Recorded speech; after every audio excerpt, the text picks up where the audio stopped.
আচ্ছা, আজকে আমরা প্রবাহী তড়িতের আগের যে অংশে জুলের সূত্র পড়েছিলাম, জুল উত্তাপন তার ফর্মুলা শেষ করেছিলাম পড়ে, তারপর থেকে শুরু করব এবং সেটা ছিল একটু দেখে নাও তোমরা, বেশ কিছুদিন দেরি হলো ক্লাসে ফিরতে।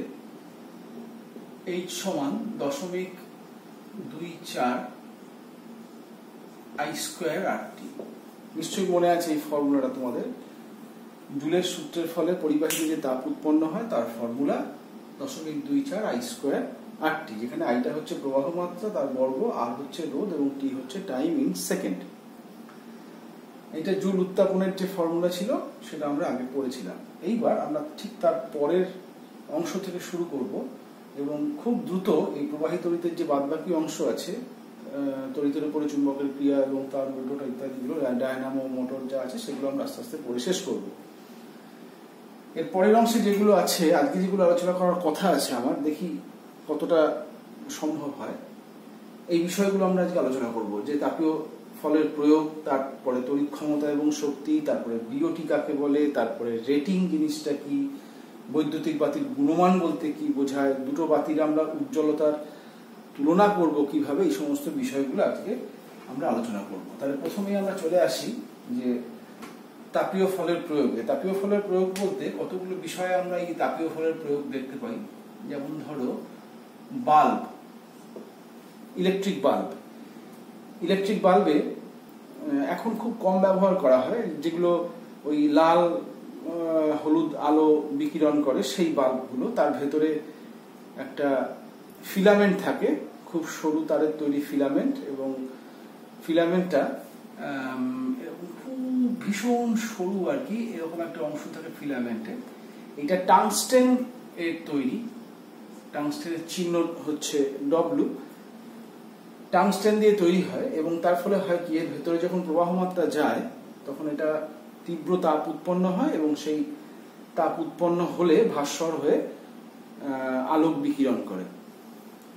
বাল্বে তাহলে জুলের সূত্রের যে ব্যবহারিক প্রয়োগ, অর্থাৎ তাপ উৎপন্ন হলো, তাপ উৎপন্ন হওয়ার ফলে আলো উৎপন্ন হলো, তাপ শক্তি আলোক শক্তিতে রূপান্তরিত হলো, এটা একটা প্রয়োগ। টাংস্টেন ব্যবহার করা হয় এবং এটা অত্যন্ত সরু, এর রোধাঙ্ক খুব বেশি, অত্যন্ত বেশি তাপ উৎপন্ন হয়। তাহলে গলনাঙ্ক কেমন হবে এই টাংস্টেনের, মানে গলনাঙ্কটা কেমন হওয়া উচিত এক্ষেত্রে? খুব বেশি হওয়া উচিত। টাংস্টেনের গলনাঙ্ক হচ্ছে প্রায় 3380 ডিগ্রি সেলসিয়াস, মানে এত ডিগ্রি সেলসিয়াসে তাপমাত্রা না গেলে কিন্তু এটা গলবে না। তাহলে এটা হচ্ছে বাল্বের জুলের সূত্রের প্রয়োগ। এর ভেতরে নিষ্ক্রিয় গ্যাস দিয়ে ভর্তি করা হয়, নাইট্রোজেন গ্যাস দিয়ে ভর্তি করা হয়, আর নাহলে বায়ু শূন্য করা হয়, কারণ ভেতরে অক্সিজেন যাতে না থাকে সেটা খেয়াল রাখতে হবে। কারণ অক্সিজেন থাকলে হবে কি, না এর সঙ্গে জারণ হবে, অক্সিজেন যুক্ত হবে, ওর ক্ষয় হবে।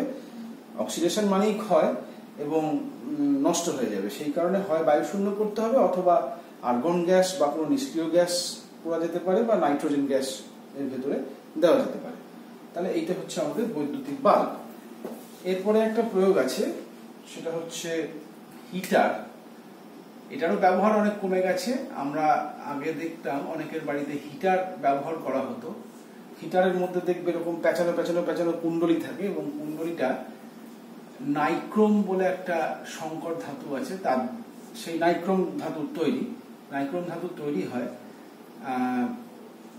আচ্ছা, একটা কথা বলতে ভুলে গেলাম, ওই বাল্বের যেটা বললাম আর একটু বলতে হতো। এখন যদিও ব্যবহার কমে গেছে অনেকটা বাল্বের, উলফ্রেমাইট বলে একটা সংকর ধাতু আছে, সেইটা দিয়ে এখন তৈরি হয়। উলফ্রেমাইটের মধ্যে থাকে টাংস্টেন থাকে, আয়রন থাকে, আর ম্যাঙ্গানিজ থাকে।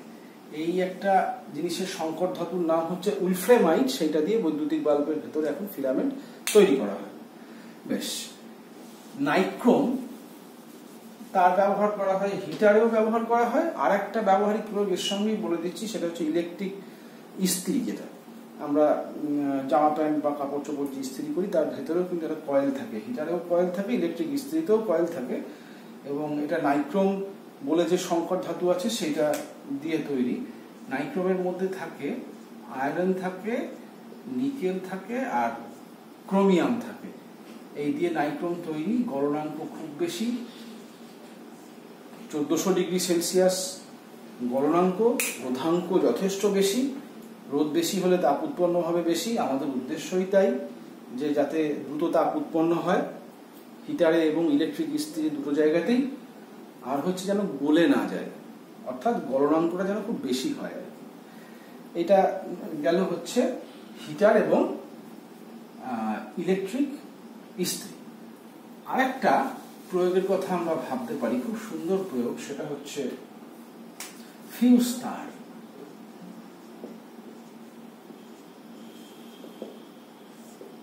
বৈদ্যুতিক যেখানে মেন লাইন থেকে আমাদের রাস্তা থেকে প্রবেশ করছে, সেখানে চীনামাটির হোল্ডারে মিটারের শেষে নিচে লাগানো থাকে। প্রত্যেকটা ঘরের সার্কিট বোর্ডে, সুইচ বোর্ডেও লাগানো থাকে ফিউজ।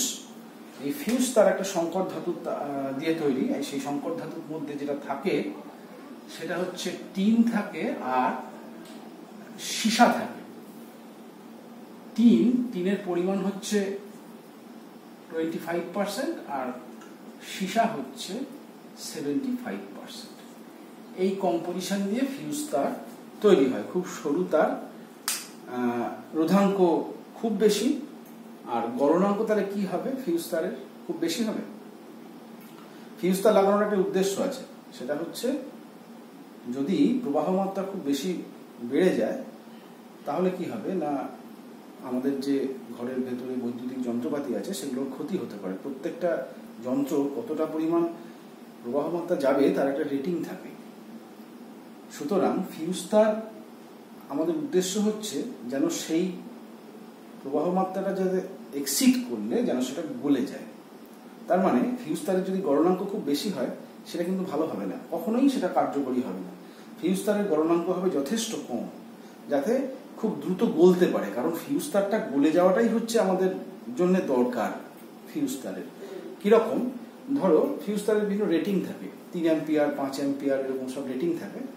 বিষয়টা হচ্ছে যে ধরো 5 অ্যাম্পিয়ার ফিউজ তার, তার মানে ওই যে পরিবাহীটা 5 অ্যাম্পিয়ার পর্যন্ত প্রবাহ মাত্রা সহ্য করতে পারবে। মানে তাই সেই পর্যন্ত যে I²RT 0.24 I²RT দিয়ে যে ক্যালকুলেশন হবে এবং যে তাপ উৎপন্ন হবে তাতে গলবে না, কিন্তু 5 অ্যাম্পিয়ার এক্সিড করে গেলে কিন্তু যে উৎপন্ন তাপে কিন্তু ফিউজ তারটা গলে যাবে। আর আমাদের উদ্দেশ্য এইটাই যে 5 অ্যাম্পিয়ার ফিউজ তার লাগাবো, মানে হচ্ছে আমাদের ওই সার্কিট ম্যাক্সিমাম 5 অ্যাম্পিয়ার পর্যন্ত কারেন্ট নিতে পারবে।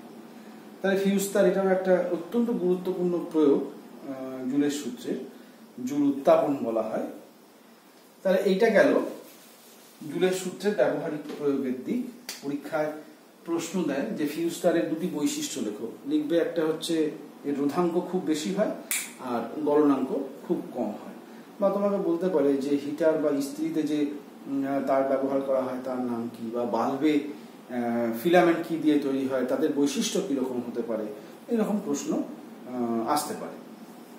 তাহলে এই প্রথমটা আমাদের আলোচনা হয়ে গেল। এবার আমরা আসছি তড়িৎ ক্ষমতা এবং শক্তিতে।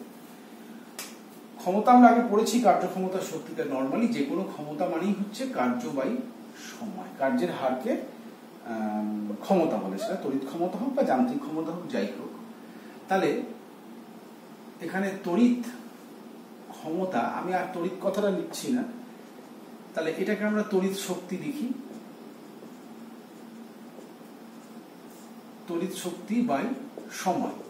ডব্লিউ মানে কি? ডব্লিউ মানে হচ্ছে ভি কিউ, সময়কে আমরা টি দিয়ে লিখি, ভি কিউ বাই টি। এখন ভিটা মানে হচ্ছে বিভব পার্থক্য, কিউটা মানে হচ্ছে তড়িতাধান। কিউ মানে কি? কিউ মানে হচ্ছে আই ইন্টু টি, আমরা আগে পড়েছি কিউ মানে হচ্ছে আই টি। কেন না, আই সমান হচ্ছে কিউ বাই টি, তাহলে কিউ সমান আই টি। আমরা আইটি বসিয়ে দিচ্ছি, নিচে একটা টি আছে, এইটি কেটে দিলে হচ্ছে ভি ইন্টু আই। কি সুন্দর সমীকরণ! এটা মানে হচ্ছে পি সমান ভি ইন্টু আই। তার মানে তড়িৎ ক্ষমতা পি মানে বিভব প্রভেদ ইন্টু প্রবাহ মাত্রা, পি সমান ভি ইন্টু আই। অত্যন্ত গুরুত্বপূর্ণ একটা সমীকরণ, এটা আমাদের খেয়াল রাখতে হবে। এটাকে আমরা একটু মডিফাই করতে পারি, সেটা হচ্ছে কিভাবে দেখো,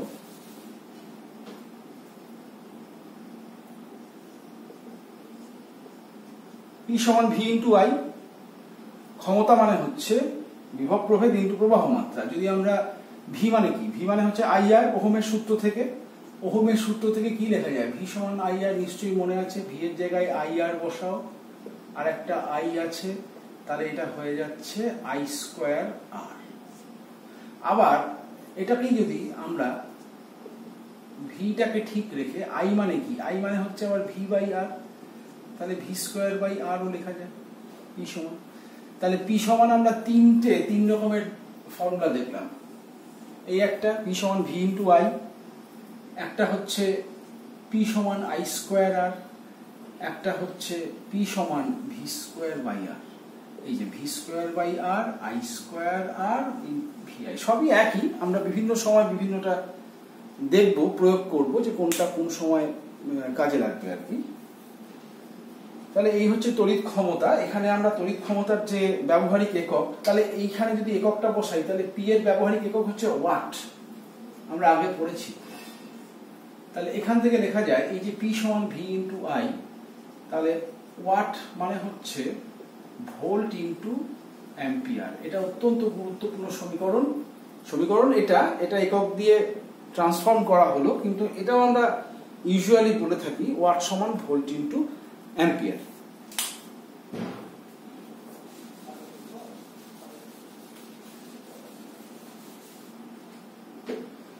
তাহলে এটা গেল তড়িৎ ক্ষমতা। আমরা এই তড়িৎ ক্ষমতাতে আবার একটু পরে ফিরে আসছি। এখানে একটু তড়িৎ শক্তি নিয়ে একটু আলোচনা করে নিই।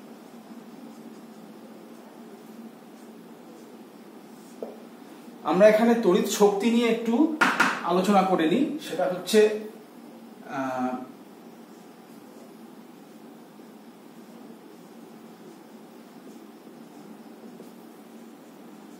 তড়িৎ শক্তি মানে হচ্ছে নিশ্চয়ই তাহলে ক্ষমতা গণিত সময়। শক্তি মানে ক্ষমতা গণিত সময়, তাহলে তড়িৎ শক্তিও মানে এখানে তড়িৎটা লিখতে হতো তড়িৎ ক্ষমতা গণিত সময়। তড়িৎ ক্ষমতাকে আমরা ওয়াট বলতে পারি, সময় হচ্ছে সেকেন্ড বলে ভাবতে পারি। তাহলে ওয়াট গণিত সেকেন্ড, এটাও কিন্তু তড়িৎ শক্তির একটা পরিমাপ। কিন্তু আমরা একটু বড় ক্ষেত্রে আমরা ওয়াট না ব্যবহার করে আমরা আসলে কিলোওয়াট ব্যবহার করি। কিলোওয়াট, আর সময়ের ক্ষেত্রে ঘন্টা ব্যবহার করি, কিলোওয়াট ঘন্টা। এখন এই যে এক কিলোওয়াট ঘন্টা, যেটা কিলোওয়াট বুঝতেই পারছো তড়িৎ ক্ষমতার একক, ঘন্টা হচ্ছে সময়ের একক। এই কিলোওয়াট ঘন্টা, এটা কি আসলে বিওটি বলে একটা কথা আছে, বিওটি অর্থাৎ বোর্ড অফ ট্রেড ইউনিট, বা সিম্পলি আমরা যে বাড়িতে বিদ্যুতের যে বিলের ক্ষেত্রে ইউনিটের কথা বলি, যে আমাদের ধরো 150 ইউনিট কারেন্ট পুড়েছে, 100 ইউনিট কারেন্ট, এই যে ইউনিট কথাটা বলি, সিম্পলি বিওটি মানেই হচ্ছে অ্যাকচুয়ালি ইউনিট, আর পুরো ফর্ম হচ্ছে বোর্ড অফ ট্রেড ইউনিট, এবং সেটা হচ্ছে কিলোওয়াট ঘন্টা। কিরকম?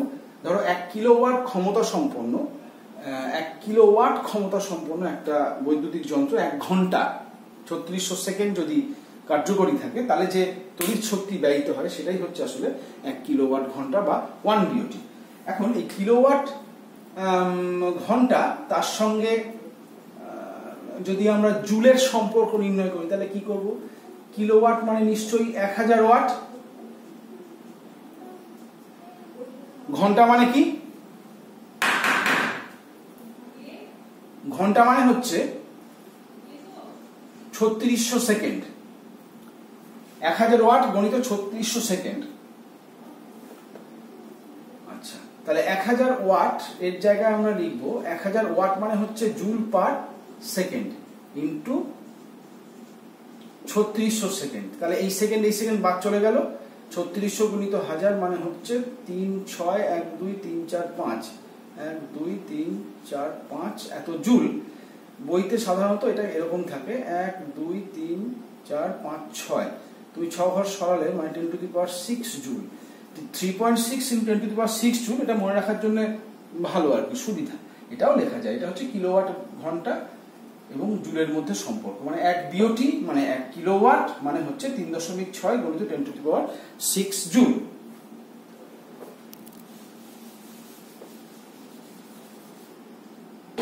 নরমালি আমরা এখানে কিন্তু তড়িৎ ক্ষমতা শক্তি ছাড়িয়ে বিওটিতে চলে এসেছি, ঠিক আছে। 1 বিওটি তার মানে হচ্ছে কিলোওয়াট ঘন্টা মানে কি, কিলোওয়াট ঘন্টাকে আমরা ওয়াট গণিত ঘন্টা বাই 1000 করতে পারি। এই ফর্মুলাটাও অনেক জায়গায় থাকে। ওয়াটকে 1000 দিয়ে ভাগ করলে মানে হচ্ছে কিলোওয়াট, কিলোওয়াটকে আমরা ওয়াট বাই 1000 ইন্টু ঘন্টা করে লিখতে পারি। এটা হচ্ছে 1 বিওটি, 1 ইউনিটের হিসেব। এইবার এখানে যে অঙ্কগুলো বা পরীক্ষার সময় দেয় কিরকম দেয় দেখো, বা কিভাবে আমরা হিসেব করবো যে আমাদের বাড়িতে এই যে বিদ্যুৎ শক্তি খরচ হয় তার কত ইউনিট খরচ হচ্ছে। এগুলো তো যে ওয়াট মিটার আছে, অর্থাৎ যেটাকে আমরা মিটার বলি, বিদ্যুতের মিটার, তার নাম অ্যাকচুয়ালি হচ্ছে ওয়াট মিটার। সেই ওয়াট মিটার ক্যালকুলেট করে দেয় যে আমার গত 3 মাসে কত ইউনিট বিদ্যুৎ পুড়েছে। তার ভিতরে তার ক্যালকুলেশনসের ব্যবস্থা থাকে, সেই মতন সার্কিট তৈরি করা থাকে।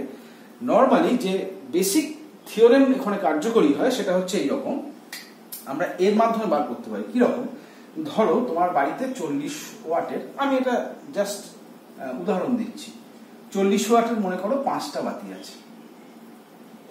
তাহলে তুমি হিসেব করো 40 ওয়াটের 5টা বাতি মানে মোট ওয়াট কত হচ্ছে, 200 ওয়াট। মনে করো 50 ওয়াটের, আমি একটু সহজ করে ধরছি বোঝার সুবিধার জন্য আর কি, 50 ওয়াটের মনে করো 2টো ফ্যান আছে, তাহলে তার ওয়াট কত হচ্ছে, 100 ওয়াট। মনে করো একটা টিভি আছে, সেটা হচ্ছে 100 ওয়াট, একটা টিভি চলে, তাহলে সেটাও হচ্ছে 100 ওয়াট। এইটা আমার চলে কতক্ষণ চলে, আমি সিম্পলিসিটির জন্য ভাবছি যে দৈনিক 5 ঘন্টা করে চলে। আমি সিম্পলিসিটির জন্য ভাবছি দৈনিক 5 ঘন্টা করে এই বাতিটা চলে, এই পুরো বিষয়টা চলে 5 ঘন্টা, এটা আমি ধরলাম। এমন নয় যে আমার এই সবগুলোই একদম 5 ঘন্টা চললো, ব্যাপারটা তা নয়, কিন্তু আমরা জাস্ট বেসিক ক্যালকুলেশনটা দেখতে চাইছি। তাহলে মোট ওয়াট কত হচ্ছে, মোট ওয়াট হচ্ছে 200 একে 300 একে 400 ওয়াট। 400 ওয়াট 5 ঘন্টা চলে। তাহলে বিওটি কত হবে, বিওটির যে আমরা ফর্মুলা শিখেছি সেটা হচ্ছে কিলোওয়াট ঘন্টা, তার মানে হচ্ছে ওয়াট গণিত ঘন্টা বাই 1000। তাহলে মোট ওয়াট হচ্ছে 400, ঘন্টা হচ্ছে 5 ইন্টু 1000, 400 ইন্টু 5 বাই 1000, 4 5 20, 2000 বাই 1000, তার মানে 2। তাহলে বিওটি কত হচ্ছে, তাহলে বিওটি হচ্ছে 2। বেশ, এটা মনে রাখো। তাহলে এই অবস্থায় এটা একদিনের হিসেব কিন্তু, কারণ আমার রোজ 5 ঘন্টা করে চলে, তাহলে একদিনে 2 ইউনিট কারেন্ট হলো, 2 ইউনিট বা 2 বিওটি হলো। তাহলে মাসে কত হবে, যদি 30 দিনের মাস হয়, প্রত্যেকদিন 2 ইউনিট করে যদি হয়, তাহলে হচ্ছে গিয়ে তোমার 60 ইউনিট হচ্ছে, মানে 60 বিওটি হচ্ছে। এবার ধরো যদি ক্যালকুলেট আমাকে দাম কত বা কত আমি বিল দেবো এক মাসে, ধরো যদি 7 টাকা ইউনিট হয়, এখন কথাই বলছি, তাহলে তার জন্য আমাকে 60 ইন্টু 7 মানে 420 টাকা পার মাসে আমাকে বিল খরচ করতে হবে।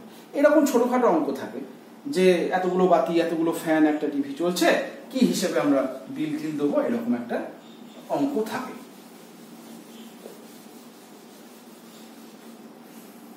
বেশ, এরপরে আমরা চলে আসি রেটিং।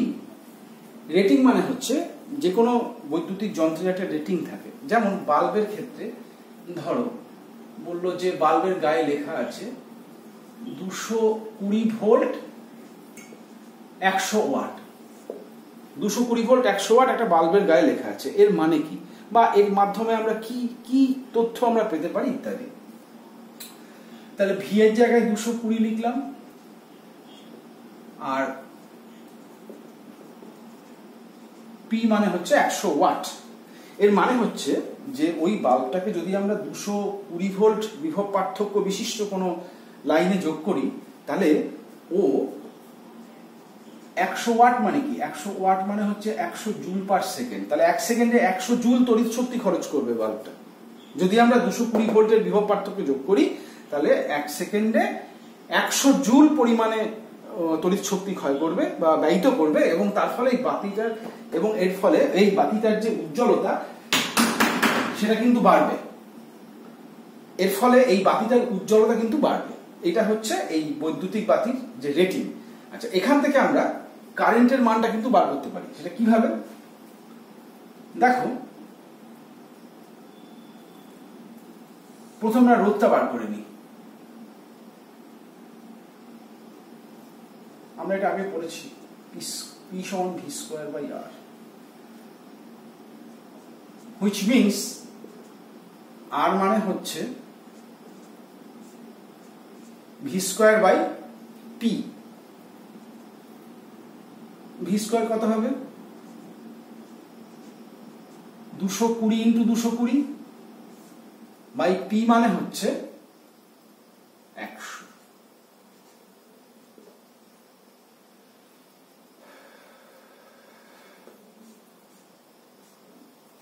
এটা গুণ করলে 484 হয়। 22 ইন্টু 22,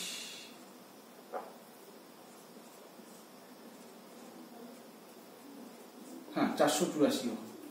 তাহলে রোধ হচ্ছে, বাতিটার রোধ হচ্ছে 484 ওহম। বেশ, এই বৈদ্যুতিক বাতিটার আমরা রোধ বার করতে পারছি এখান থেকে। আর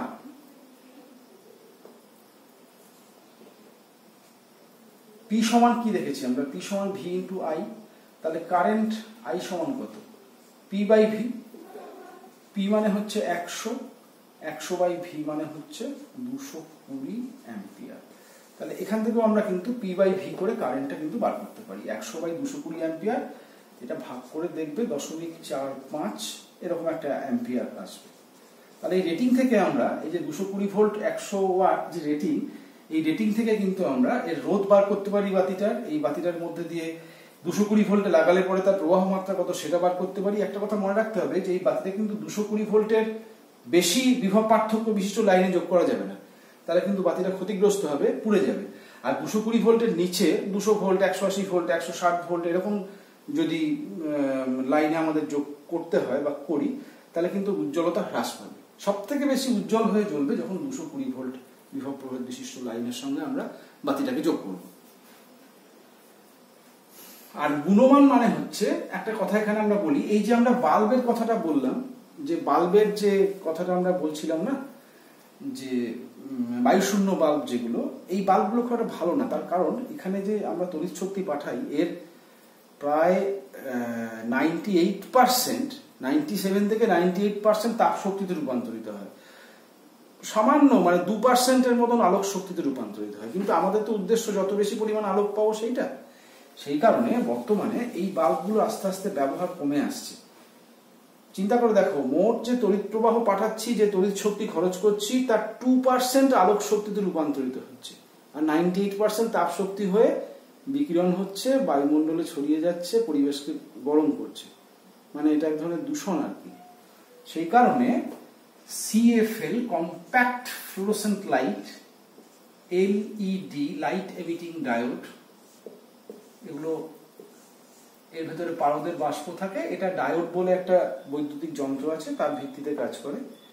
এদের কিন্তু আলোক শক্তিতে রূপান্তরিত হওয়ার যে পার্সেন্টেজ সেটা অনেক বেশি, অন্তত ওই বৈদ্যুতিক বাতিগুলোর থেকে আর কি। সেই কারণে এরা কিন্তু 12 ওয়াট, 14 ওয়াট এই সমস্ত বাতিগুলো কিন্তু যথেষ্ট পরিমাণ আলোক শক্তি বিকিরণ করতে পারে।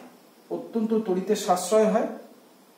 খেয়াল রাখতে হবে যাদের বাড়িতে বায়ুশূন্য বাল্ব, আগেকার দিনের যে 100 ওয়াট লেখা থাকে, 60 ওয়াট লেখা থাকে, এই বাল্বের থেকে এই বাল্বগুলো অনেক বেশি কার্যকরী হয়। এগুলো ব্যবহার করলে বিদ্যুতের যে খরচ সেটা কমে। তাছাড়া আমাদের কয়লার সাশ্রয় হয়, কারণ বিদ্যুৎ শক্তি তো আসছে মূলত তো তাপ শক্তি থেকে, মানে বেশিরভাগ থার্মাল পাওয়ার। আমাদের এখানে হাইড্রো ইলেকট্রিক পাওয়ার সে অর্থে নেই প্রায়। তো যাই হোক, এইগুলো হচ্ছে। আর একটা ব্যাপার হচ্ছে যে বিভিন্ন আমরা যে বাড়িতে বৈদ্যুতিক যন্ত্রপাতি ব্যবহার করি, সেখানে একটা স্টার দেওয়া থাকে, 5 স্টার, 3 স্টার, 4 স্টার এরকম সব রেটিং থাকে। সব থেকে স্টার মানে হচ্ছে যত বেশি স্টার হবে তত তার তড়িৎ মানে শক্তি ব্যয়িত হবে কম আর কি, তত পাওয়ার ডিসিপেশনটা কম হবে। সেই কারণে যেমন ফ্রিজ বা এসি বা অন্যান্য বৈদ্যুতিক যন্ত্রপাতি মানুষ যখন কেনে, তখন সবাই খেয়াল রাখে এটা, যাতে স্টারের সংখ্যাটা একটু বেশি থাকে। যত বেশি স্টার তত বেশি তড়িৎ সাশ্রয় হবে, যত কম স্টার হবে তত তার তড়িৎ শক্তি ব্যয়ের পরিমাণটা বেশি হবে। এটা খেয়াল রাখতে হবে। সেই কারণে স্টার বেশি হলে তার দামটাও একটু বেশি হয়, তবে দীর্ঘমেয়াদে সেটা লাভই হয়। আচ্ছা, আর শেষটা একটু বলে দিই, উজ্জ্বলতার যে তুলনার কথা আমি বলেছি, এরকম একটা প্রশ্ন আসে বিভিন্ন বইতে আছে। মনে করো দুটো বাল্ব আছে বইতে, ঠিক যেটা আছে বিভিন্ন ভাবে তুমি ব্যাপারটা ভাবতে পারো। 220 ভোল্ট 100 ওয়াট, 220 ভোল্ট 60 ওয়াট দিয়ে ভাবতে পারো। ছোট্ট করে ভাবছি আমাদের ক্যালকুলেশনের সুবিধার জন্য। সেটা হচ্ছে দুটো বাল্ব আছে মনে করো, একটা হচ্ছে 3 ভোল্ট 1 ওয়াট এরকম একটা রেটিং আছে, আর একটা হচ্ছে 3 ভোল্ট 2 ওয়াট এরকম একটা দুটো বাল্ব আছে, দুটো বাল্বের রেটিং আছে। এখন আমাদের উদ্দেশ্য হচ্ছে আমরা এই দুটো বাল্বকে একবার শ্রেণী সমবায়ে যোগ করব, একবার সমান্তরাল সমবায়ে যোগ করব। ঠিক আছে, শ্রেণী সমবায়ে যোগ করে আমরা দেখি কি হয়। আমাদের বক্তব্যটা হচ্ছে যখন আমরা শ্রেণী সমবায়ে যোগ করব তখন কোন বাল্বটা বেশি উজ্জ্বল হয়ে জ্বলবে, আর একটা হচ্ছে যখন সমান্তরাল সমবায়ে যোগ করব দুটো বাল্বকে তখন কোন বাল্বটা বেশি উজ্জ্বল হয়ে জ্বলবে। তাহলে প্রথমে আমরা দেখি শ্রেণী সমবায়ে যোগ করি বাল্ব দুটোকে। এই একটা বাল্ব, এই একটা বাল্ব। আচ্ছা, আমরা এমন একটা ব্যবস্থা করলাম যে এদের মধ্যে বিভব মানে যে ব্যাটারিটা লাগালাম দুটো 1.5 ভোল্ট ব্যাটারি যোগ করে আমরা এখানে 3 ভোল্টের ব্যাটারি দিলাম আর কি, যাতে এর ম্যাক্সিমাম যে ভোল্টেজ রেটিং দেওয়া আছে সেটাতে কার্যকরী হয়। বেশ, এই অবস্থায় আমরা এর রোধটা দেখি, কারণ এখানে দেখো দুটো বাল্ব যখন শ্রেণী সমবায়ে আছে তার মানে কি এর মধ্যে দিয়ে প্রবাহ মাত্রা সমান। আমরা সেই রোধের সমবায় যখন পড়েছিলাম তখন বলেছিলাম যে রোধ যখন শ্রেণী সমবায়ে থাকে তখন ওদের প্রত্যেকের মধ্যে দিয়ে যে প্রবাহ মাত্রা সেটা সমান হয়। বেশ, আর যখন সমান্তরাল সমবায়ে থাকে তখন রোধের দু প্রান্তের যে প্রান্তীয় বিভব প্রভেদ সেটা সমান হয়। তাহলে এই ক্ষেত্রে আমরা দেখি, একটা কথা বলি, এই উজ্জ্বলতার তুলনা মানে হচ্ছে আলটিমেটলি তাপ শক্তি কোথায় বেশি উৎপন্ন হচ্ছে বা কম উৎপন্ন হচ্ছে সেটাই হচ্ছে ভাইটাল। কার বেশি তাপ উৎপন্ন হচ্ছে কার কম তাপ উৎপন্ন হচ্ছে একই সময়ের মধ্যে। আবার সেটাকে পাওয়ার দিয়েও ভাবা যায়, কারণ ওই সবই একই জায়গাতেই দাঁড়িয়ে আছে, I square R V square by R একটা টি দিয়ে গুণ করে 0.24 সামনে আনলেই সেটা তাপ শক্তিতে রূপান্তরিত হয়। তাহলে এখানে যে ফর্মুলাটা আমরা কাজে লাগাবো সেটা হচ্ছে ধরো H সমান 0.24 I স্কোয়ার আর টি। এইটা দিয়ে আমরা দেখবো যে কার ক্ষেত্রে তাপ শক্তিটা বেশি পরিমাণে উৎপন্ন হচ্ছে। কেন আমরা এটা করলাম, এই ফর্মুলাটা কেন করলাম, কারণ আরেকটা ফর্মুলাও তো আছে, সেটা হচ্ছে H সমান 0.24 গণিত I স্কোয়ার আর টি, মানে V square by R into t. সেই সময় যখন তখন আমরা এটা কাজে লাগাবো, কেন না দুটোর মধ্যেই তো I এর মানটা সমান, সেই কারণে এটা ভাইটাল। এবার দেখো এখানে রোধ যার বেশি হবে তার ক্ষেত্রে H এর মান বেশি হবে, মানে তাপ উৎপন্ন হবে বেশি, যদি আমরা ধরে নিই যে টাইমটা উভয় ক্ষেত্রেই সমান। তাহলে এবার এইখান থেকে আমরা দেখি যে রোধ কার বেশি। এই বাল্বটার ক্ষেত্রে দেখো, মানে এইটা হচ্ছে এই রেটিংটা, এইটা হচ্ছে এই রেটিংটা। তাহলে এর ক্ষেত্রে রোধটা কি হবে, আর সমান হচ্ছে ভি স্কোয়ার বাই পি। আমরা এটাকে এই রোধটাকে আমরা R1 বলছি। ভি স্কোয়ার বাই পি মানে হচ্ছে ভি কত আছে 3 স্কোয়ার বাই পি কত 1 ওয়াট 9 ওহম। ঠিক আছে, এই বাতিটার রোধ কত যদি আমরা R2 ভাবি, সেই একই ব্যাপার, V square by P. V square মানে হচ্ছে 9, পি মানে কত, পি মানে হচ্ছে 2, এই যে 2 ওয়াট, তার মানে 4.5 ওহম। এগুলো তুমি চেঞ্জ করতে পারবে না, এগুলো চেঞ্জ করতে পারবে না। এই রোধ, এর রোধটা হচ্ছে 9 ওহম, এর রোধটা হচ্ছে 4.5 ওহম। এবার দেখো যে এটা তো শ্রেণী সমবায় আছে, তাহলে আর এর মান কার বেশি, আর এর মান হচ্ছে এর ক্ষেত্রে বেশি, তাহলে এইচ এর মানটা বেশি হবে, তার মানে এই বাল্বটা উজ্জ্বল হয়ে জ্বলবে। এইটা সমান্তরাল সমবায়ে আছে।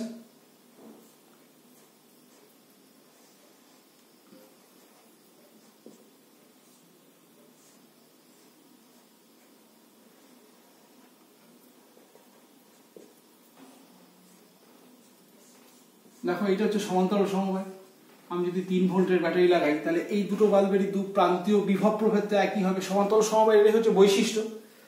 ঠিক আছে, সেই কারণে আমরা এইটা কাজে লাগাবো যখন আমরা কম্পেয়ার করব, কারণ দুটোরই তাহলে ভিটা অর্থাৎ প্রান্তীয় বিভব প্রভেদটা একই হবে। সেই ক্ষেত্রে ভি স্কোয়ার বাই আর, এই ভিটা যেহেতু এখানে যে ফর্মুলা আছে আমরা সেখান থেকে দেখবো, সেখান থেকে দেখে দেখো নিচে আর আছে, তার মানে কি আর যার বেশি হবে তার ক্ষেত্রে এইচ এর মান কম হবে। আর কার বেশি, আর এইটার বেশি, এই যে এই বাল্বটার বেশি। এই একটা বাল্ব রেটিং হচ্ছে 3 ভোল্ট 1 ওয়াট, একটা হচ্ছে 3 ভোল্ট 2 ওয়াট। তাহলে এখানে আর এর মান যার বেশি হবে, মানে 9 ভোল্ট 9 ওহমটা প্রথমটার বেশি হবে, সেক্ষেত্রে তাপ উৎপন্ন হবে কম, তার মানে এইটা কম উজ্জ্বল হয়ে জ্বলবে।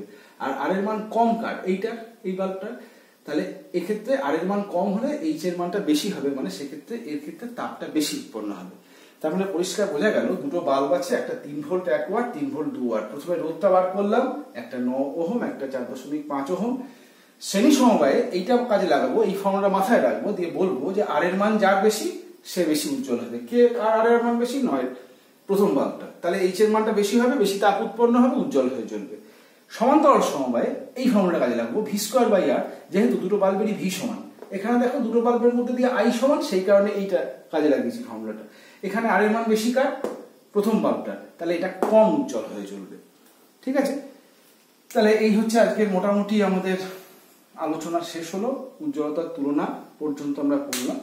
এর পরের দিন এগুলো ভালো করে পড়ে নেবে, প্রত্যেকটা বইতেই আছে, কোনো অসুবিধা নেই। এর পরের দিন আমরা তড়িৎ চুম্বকত্ব, অ্যাম্পিয়ারের সন্তরণ নিয়ম বা এই সমস্ত বিষয়গুলোর মধ্যে চলে যাব। তাহলে আজকে এই পর্যন্তই।